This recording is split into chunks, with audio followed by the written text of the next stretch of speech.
In the early days of the Eastern Front, the Luftwaffe pilots were used to easy kills. Soviet planes were often made of wood and fabric, shattering like glass under German cannons. But then, a new silhouette appeared over the horizon, a low-slung, heavy-looking machine that didn't behave like a normal airplane. German pilots would get on its tail, pour hundreds of rounds into its fuselage, and watch in horror as the bullets simply sparkled and bounced off. They called it the concrete plane. The Soviets called it the Il-2 Sturmovik. It wasn't just an aircraft, it was a durability glitch that redefined what a plane could survive. The secret to this glitch was the armored bathtub. In a standard World War II fighter, the engine and pilot were protected by thin aluminum skin. If a single bullet hit the cooling system or the pilot's seat, the plane was finished. But the Il-2 was built differently.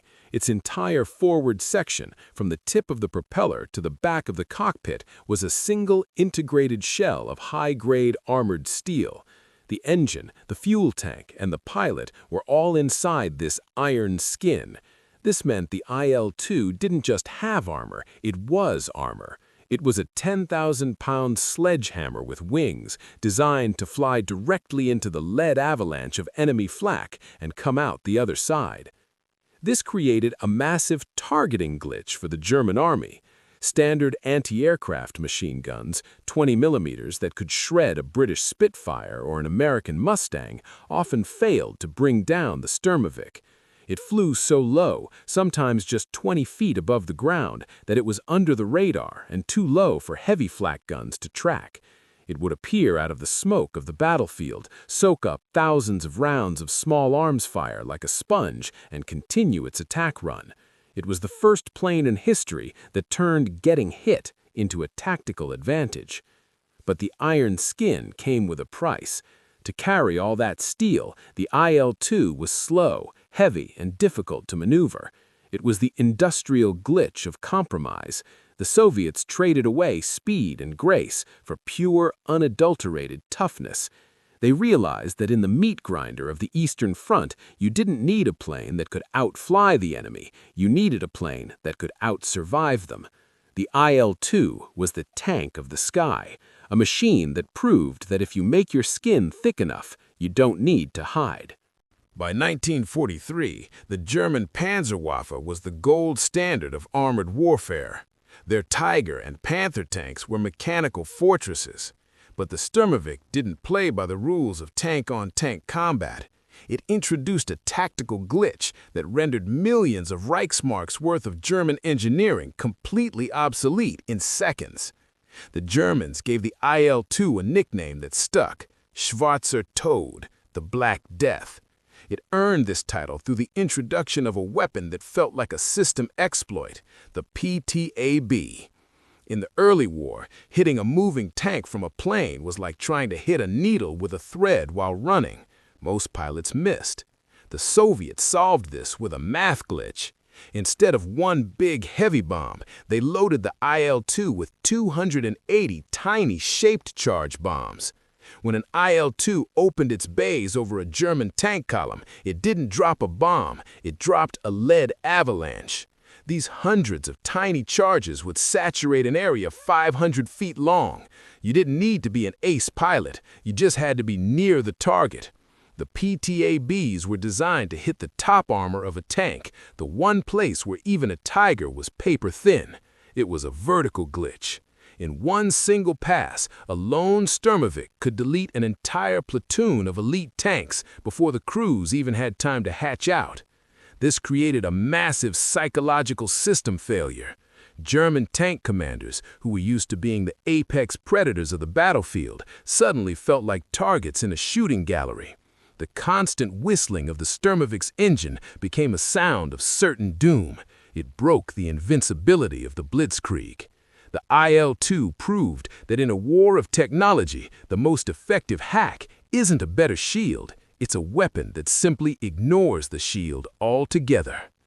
The Il-2 Sturmovik wasn't just a victory for the military, it was the ultimate win for the industrial glitch. In 1941, as German tanks closed in on Moscow, the Soviet Union did something that should have been impossible.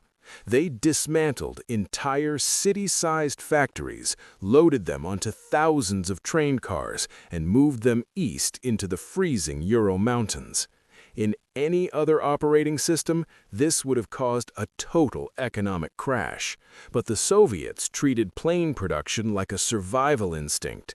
They didn't just rebuild the factories, they started the assembly lines while the roofs of the buildings weren't even finished, with workers assembling planes in the middle of snowstorms. The glitch was pushed to the limit by Joseph Stalin himself. In a famous, terrifying telegram to factory managers, he didn't ask for more planes, he issued a threat. He told them the Red Army needed IL-2s like bread and air, and accused them of betraying the country by not producing enough. This triggered a production overload. The factories stopped worrying about perfection and started focusing on pure numbers. If they ran out of high-grade aluminum, they replaced the back half of the plane with plywood. If they ran out of expert mechanics, they simplified the engine so a teenager with a wrench could fix it. They weren't building a high-tech wonder like the German Me-262. They were building a disposable god. The IL-2 was designed to be built fast, killed often, and replaced instantly. It was the maximum quantity glitch. During the height of the war, the Soviet Union was producing roughly 1 Sturmovik every single hour. By the end of the conflict, they had pumped out 36,183 units, making it the most produced military aircraft in human history. To visualize that, if you lined up every IL-2 ever built wingtip to wingtip, the line of planes would stretch for over 300 miles, from London to the middle of France.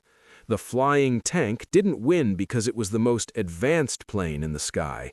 It won because it was an infinite loop. The Germans could shoot down 10, 50, or 100 in a single day, but the Industrial Avalanche ensured there were always 1,000 behind them.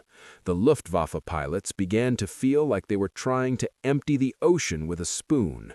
By 1945, the IL-2 didn't just win the war, it overwhelmed the very concept of defeat. It proved that in total war, a simple weapon produced in infinite numbers will always delete a perfect weapon produced in few. It was the wall of steel that never stopped moving until it reached the heart of Berlin.